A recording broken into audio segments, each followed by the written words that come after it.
मेरा नाम वंशिका है। मेरी शादी मेरे माँ बाप ने एक 50 साल के बूढ़े इंसान के साथ करवा दी और मेरी उम्र महज 23 साल की है। यह मेरी दूसरी शादी है। मेरी पहली शादी के कुछ दिन के बाद ही मेरे पति का देहांत हो गया था। सभी लोगों ने मेरे बाबा को यही कहा कि अभी तो इसकी पूरी जिंदगी पड़ी हुई है, इसलिए इसकी दूसरी शादी करवा दो। क्योंकि मैं एक विधवा थी, इसलिए मुझे कोई दूसरा लड़के एज का नहीं मिल रहा था। इसलिए मेरे बाबा ने एक 50 साल के व्यक्ति के साथ मेरी शादी करवा दी। मेरे पति अधिकतर अपने काम के सिलसिले में व्यस्त रहते थे और जैसे ही जब काम से वापस आते हैं तो सो जाते हैं। मैं तो सोचती थी कि वह काम से घर पर वापस आएंगे और मेरा पति पत्नी की तरह ध्यान रखेंगे, लेकिन वह तो मेरा बिल्कुल भी ध्यान नहीं रखते थे। मुझे वैसे तो दिन भर कुछ भी काम नहीं करना पड़ता, क्योंकि घर में एक नौकर रखा हुआ है। एक दिन हमारे नौकर की तबीयत थोड़ी खराब हो गई, इसीलिए वह अपने बेटे को अपनी जगह कुछ दिनों के लिए काम पर भेज दिया था। अगले दिन जैसे ही हमारे नौकर का बेटा आता है तो उसको देखकर मेरे होश ही उड़ जाते हैं, क्योंकि वह दिखने में कतई भी नौकर की तरह नहीं लग रहा था। वह किसी फिल्मी हीरो से कम नहीं लग रहा था। मैं बहुत देर तक उसको बस ऐसे ही निहारती रही। तभी एकदम से नौकर के बेटे ने मुझे कहा, मालकिन, मैं दिनेश काका का बेटा हूँ।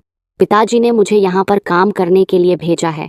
पिताजी की तबीयत थोड़ी खराब है, इसलिए वह कुछ दिन काम नहीं कर सकते। मैंने दिनेश काका के बेटे को घर के भीतर बुलाया और खुद जाकर मैं कुर्सी पर बैठ गई।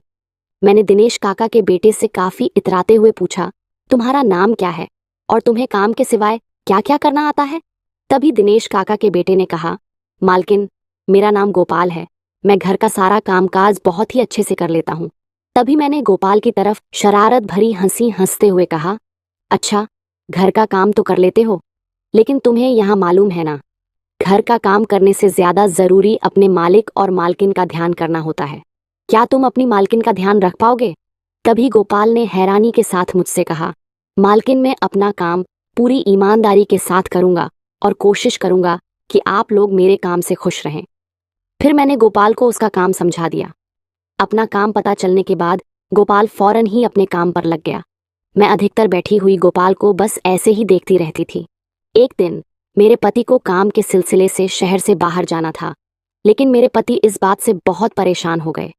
जब मैंने उनसे उनकी परेशानी की वजह पूछी तो उन्होंने मुझसे कहा कि पहले जब भी मैं काम के सिलसिले में बाहर जाया करता था तो मैं दिनेश काका को तुम्हारे पास छोड़ जाया करता था।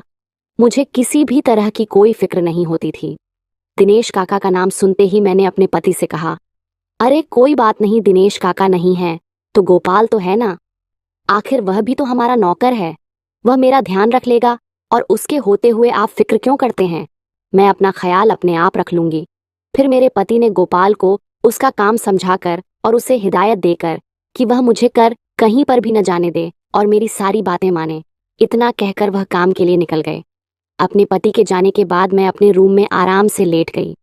मुझे समझ नहीं आ रहा था कि मैं गोपाल को किस तरह से अपने दिल की बात बताऊं। मैं दिल ही दिल गोपाल को चाहने लगी थी। जब से मैंने गोपाल को देखा, मेरे दिल और दिमाग में बस गोपाल का ही ख्याल आता रहता है। मैंने गोपाल को कितनी बार अपने दिल की बात बताने की कोशिश की, लेकिन गोपाल अधिकतर मेरी ऐसी बातों को अनसुना कर दिया करता था और आगे बढ़ जाया करता था।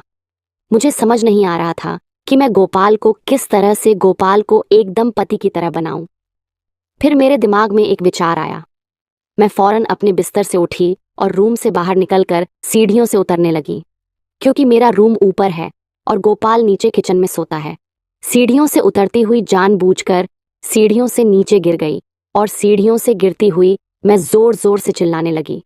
मेरे चिल्लाने की आवाज सुनकर गोपाल फौरन दौड़ता हुआ आया और मुझे इस तरीके से गिरा हुआ देखकर वह घबराकर कहने लगा, अरे मालकिन, मालकिन, आपको क्या हुआ?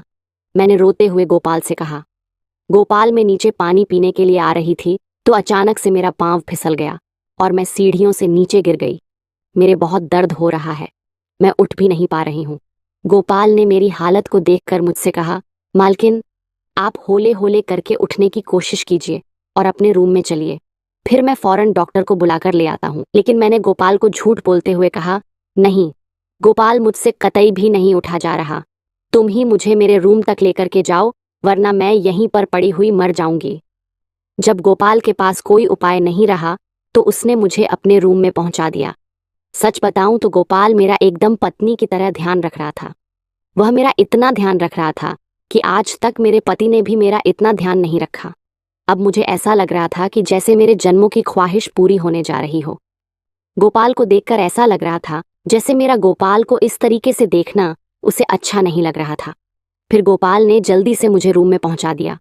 रूम में जाने के बाद मैं गोपाल से कहा कि गोपाल, मुझे बहुत ही जोर से भूख लग रही है, पहले तुम कुछ खाने का लेकर आओ। गोपाल ने मुझसे पूछा, बताइए मालकिन, आपको क्या खाना है? मैंने गोपाल से कहा कि गोपाल, जो तुम्हें अच्छा लगे वही मुझे ला देना। इसके बाद गोपाल नीचे चला गया और मेरे लिए कुछ खाने पीने का बनाने लगा। 10 से 15 मिनट बाद गोपाल खाना लेकर रूम में वापस आ गया। मैंने वहीं खाना खा लिया और फिर मैंने गोपाल से कहा कि गोपाल, तुम मुझे बहुत अच्छे लगते हो और मैं चाहती हूँ कि तुम मेरे पति बन जाओ। लेकिन गोपाल ने मेरी एक भी बात का जवाब नहीं दिया और उसने बस खामोशी से इतना कहा, मालकिन, मैं जरा जल्दी से जाकर डॉक्टर को बुलाकर लाता हूँ। इतना कहकर गोपाल रूम से बाहर चला गया। तकरीबन 1.5 घंटे के बाद जब गोपाल घर में आया तो गोपाल के साथ एक डॉक्टर और साथ में एक लड़की भी थी। डॉक्टर ने मेरा पाँव देखा तो डॉक्टर ने कहा कि नहीं, ज्यादा कोई तकलीफ नहीं हुई है, बस कुछ दिन आराम करेंगी तो ठीक हो जाएगा, और डॉक्टर ने मुझे दवाई दे दी। डॉक्टर के जाने के बाद गोपाल ने उस लड़की से जो गोपाल के साथ आई थी उससे कहा, तुम मालकिन का अच्छी तरह से ख्याल रखना, ये चल फिर नहीं सकती, इन्हें किसी भी तरीके की दिक्कत नहीं होनी चाहिए। इनका जहां भी जाने का मन करे तो इन्हें सहारा देकर लेकर जाना और फिर इनका सारा काम करना। मैंने हैरानी के साथ गोपाल से पूछा, गोपाल, तुम मेरे नौकर हो और यह यहाँ पर क्या कर रही है?